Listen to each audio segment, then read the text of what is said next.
Why do players leave tabletop games? Why do some games just fizzle out? There are some common misconceptions about why players leave games, and I think we need to clear it up. So stick around so we can wisen you up. Welcome to Claim to Game. We help tabletop gamers have a great time with friends to experience amazing stories. It can be overwhelming to start and run great games. Let's make it easier for you to play any game you want to have fun with your friends. I'm Clint.scheirer. I've helped thousands of students in my career find their way to better themselves and better their game. With more than 10 years experience in leadership, coaching, live performance, and public speaking, I know I can help you create immersive, low-stress games you'll never forget. It's time for you to make your claim to game.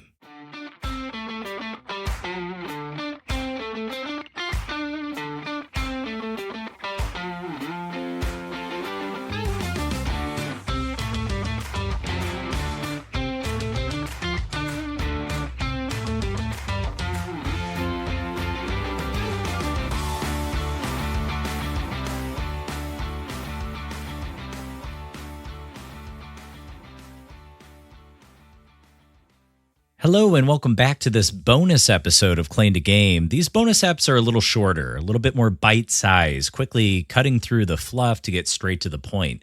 And the point is, I believe there are 3 common misconceptions as to why players at your gaming table leave the game, never to return. And I'm not talking about a one-shot game, which was really only meant to be played in one session, maybe 2 to 3 hours long. I'm talking about when you want to play through an adventure with your group, like episodes of your favorite TV show.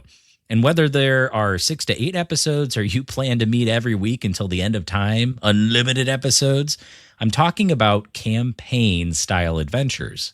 Let's dig in. Misconception number 1. Players leave the game because it isn't exciting enough. This simply is not true. Sure, maybe certain sessions are lacking in what particular players at your table are what they're looking for when playing a game. You know, some players love fighting. Some like to butt kick and take names. Some players love talking, and they want to engage in conversations with the NPCs, the non-player characters in your gaming world.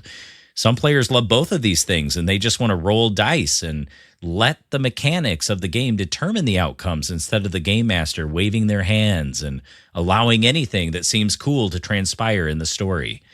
Players who are not engaging in their favorite or desired aspect of a game, they might feel bored from time to time, but this is not why players leave the table. More often, GMs that I've talked to, and I've experienced this myself, they find that players leave the game due to unclear expectations or unclear communication rather than a lack of excitement. I mean, I'm guilty of this. When I want to please certain players, I try to add more combat into the session because I know those players will like combat, or at least I used to.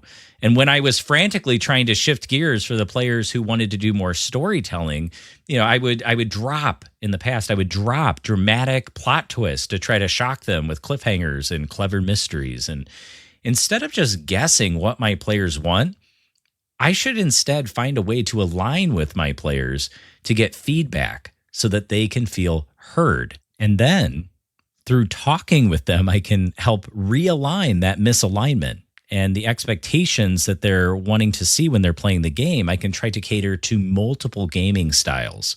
So really, it's unclear expectations, not a lack of excitement that causes players to be in this plight of wanting to leave a GM's game. And misconception number 2 is session 0 is just for character creation and basic rule explanation. Wrong. This is wrong. Successful campaigns and GMs will also use a session 0, a game that happens prior to the first session of playing the actual game. They'll use this meeting as a way to connect the backstories of their players' characters.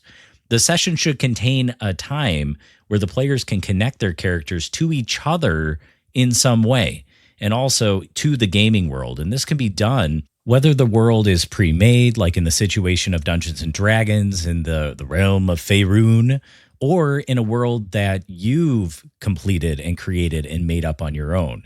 And for more on world building, go back and listen to episode 38, Next Level World Building for Every Tabletop RPG with David Northeast. I would even suggest allowing the players to build the world with you. That would be a fantastic way to get them invested in your game for the long haul. So session 0 should also be set aside to talk about social contracts, table etiquette, house rules for your gaming group, and you really just want everyone to feel comfortable when they come to the table, virtual or in person, so that they know what they can expect when they are showing up. And misconception number 3, if players are committed to the game, scheduling shouldn't be an issue. Let me tell you, scheduling again and again comes up as the number one challenge for most gaming groups. Go ask any group of GMs on any online community that's related to tabletop RPGs and ask them, what is your greatest challenge running tabletop games? And I guarantee you, scheduling the games and scheduling the players to meet to play the games, scheduling comes up at the top of their list every time. But scheduling isn't hopeless. It just requires some creativity, more expectations, and consistent structure to help even the most interested and potentially committed players to overcome time commitments outside of playing your game. So go back, if you want to give a good listen to episode 29, The Problem with Scheduling Games, that episode has some really great ways that you can overcome this challenge. But do not be fooled. Real fans of this hobby often want to play. They just need a little bit of help. Okay, so now that you and I have debunked these misconceptions, what can we do about them? What can you do about them? Do you want to create games that last? Are you ready to start consistent campaigns that your players can look forward to week after week, month after month, year after year, decade after decade, century after century? Okay, you get the idea. Man, if you live century after century, you might just be an elf or a dwarf. That'd be super cool if an elf and a dwarf were listening to my podcast. But all joking aside, if you are ready, I am hosting a free online workshop Tuesday, May 20th at 11 a.m. Central Time, 12 p.m. Eastern. If you're anywhere else in the world, I'm sorry, you're going to need to Google what that is for you. But the workshop is called From Empty Chairs to Full Tables, the player retention system every game master needs on YouTube. And it's going to be live.